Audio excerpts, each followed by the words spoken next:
People want to connect with other people. It's how you build your community, and it's how you create this world that your community lives in, right? So use storytelling every chance you get and for everything you do in all the social media platforms.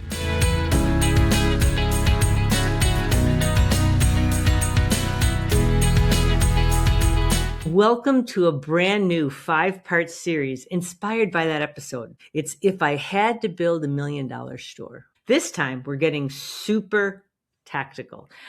Our mission, as you know, is bold and clear. We want to help 100 store owners scale past $1 million in sales, pay themselves over $11,000 every month, and work just 1 or 2 days on the sales floor with the rest of the time spent in their zone of genius. It's about giving you the money and the time and the freedom you want to create this fabulous retail life for yourself. So each one of these episodes is going to break down one core system from our Richer Retailer method. These are the same 5 systems that we use with our clients in all of our workshops, in our resources, in our one-on-one calls, in our group coaching calls. This is what creates real, sustainable $1 million results. We know it. We've seen it happen. There's going to be no fluff and no theory here, just the moves that matter most. That's what I'm going to share with you today. Part 4, the things I do to grow $1 million store traffic.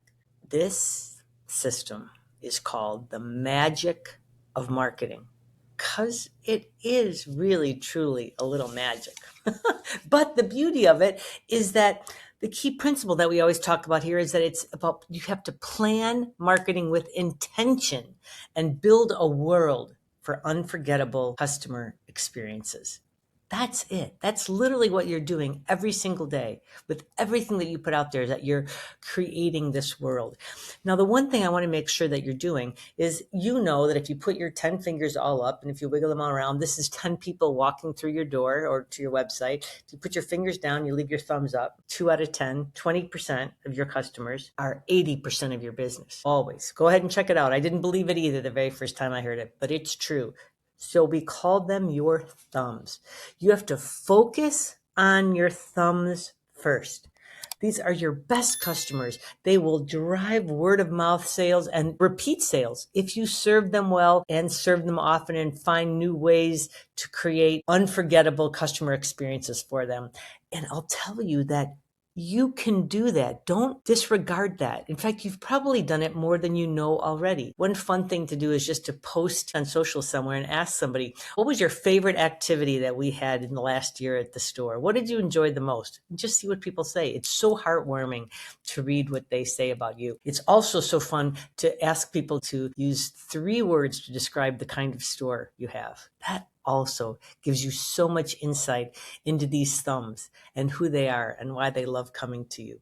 So we want to make sure we're focusing on our thumbs, right? Other thing that we have to make sure of is that we have a way of communicating with our people, with our thumbs, with all of our customers, right? And that's why from the very beginning, start collecting emails. We have a whole podcast about that. We'll link it in the show notes so you can check it out, because there's so many tips and tricks about it. But remember, you get the greatest return on investment for emails, better than any kind of social media. It's email. So start collecting them from day one. That list becomes your most valuable marketing asset. Truly, it does. And you have to make sure that you're emailing them at least 2 times a week. Your thumbs want to hear from you that often. They don't want to miss the thing that's happening. They don't. We have many people that email more than 2 times a week with great, incredible success, because they've learned to communicate with their thumbs and with their people and to create this world of who they are. We want to use storytelling in every platform, in every channel that you use to communicate with people. You don't want to just say, hey, come in, these cups are fabulous. That's not what you want to say. Hey, these bookmarks, we just got a new shipment, come on fast. No one responds to that. No one does. So you have to tell a story. Tell a story about the people who made this glass. Tell a story about how it reminds you of your grandmother's glasses, and it makes you, when you hold it, you can close your eyes and feel like you're in your grandmother's house, and you can smell her house, and you can smell those chocolate chip cookies or taste those chocolate chip cookies she makes. That's storytelling is what creates emotion and is what sells. That's what gets people hooked. And these are legitimately great glasses. Remember that it's not just what you sell, it's why it matters. We talk about a Fab G all the time, listing the features of an item, the advantages to the customer about it, benefits, why it matters, and then the G, which is the grabber. And don't you want something that evokes such emotion when your friend holds this, when you buy her this glass? Do you see what I'm saying? That's why it's so powerful. That storytelling is what keeps people opening emails from you, is because they feel like they're connected with you. If you bought this because it reminds you of your grandmother, it's going to remind somebody else of their grandmother too, and that's beautiful. So make sure that you're using storytelling. Or maybe you want to talk about the team that makes this and how the company that makes this and what they do with their profits and how it's made, and it's made different than somebody else, whatever. But it's the story, either a personal story from you or one of your team members, or the story of the item. That is what sells. Or it could be a collection of things, right? But it's all about how you tell the story about it. And then the way you get engagement in social media is to be personal, is to say a story like that and say how it reminds you of your grandmother, and to talk about the best food that my grandmother made was Irish soda bread. Oh my goodness. It was so delicious. And orange marmalade. She made those two things. It was so good. But then my husband's mother, what a wonderful granny she was to my kids. And for her, it was chocolate chip cookies, not to be believed. You tell things like that, and it gives you an insight into people. And so then you tie that into whatever it is that you're talking about. People want to connect with other people. It's how you build your community, and it's how you create this world that your community lives in. Right? So use storytelling every chance you get and for everything you do in all the social media platforms, okay? When I talk to you about the key principle about the magic of marketing, the first word in that key principle is plan. You want to plan marketing with intention. So create a 12-month promo and marketing calendar. Do it right now. Give it a whole outline. It's not that things can't change and move around based on how things are going. And especially if you create it in like Google Docs or something like that, where you can refer back to it, because then you can rinse and repeat so many of your events. I happened before with clients when I'll say, well, go back and check. What did you do last month? And they're like, oh my gosh, I totally forgot I ran this thing. There's so much you guys do all the time. There's no way you can keep it all in your head. So put it in a doc where it can all just live, and you can just keep reusing that.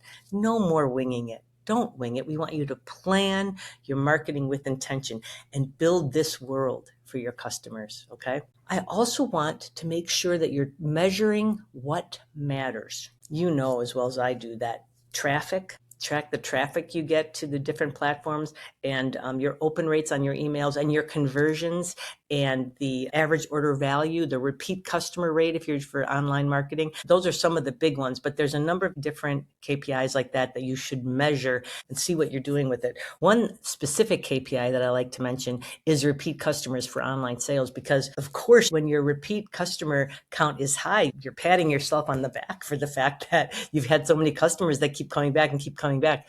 However, it also means that you're not getting enough new customers. And so it's a sign for you to start taking more action to get new customers buying online. And a great way to do that is to offer a discount of some sort. It's the 10th of the month, so you're going to give them $10 off any sale that particular day, something like that, just because it's a small price to pay in order to be able to get a customer buying from you and giving them a fabulous experience, right?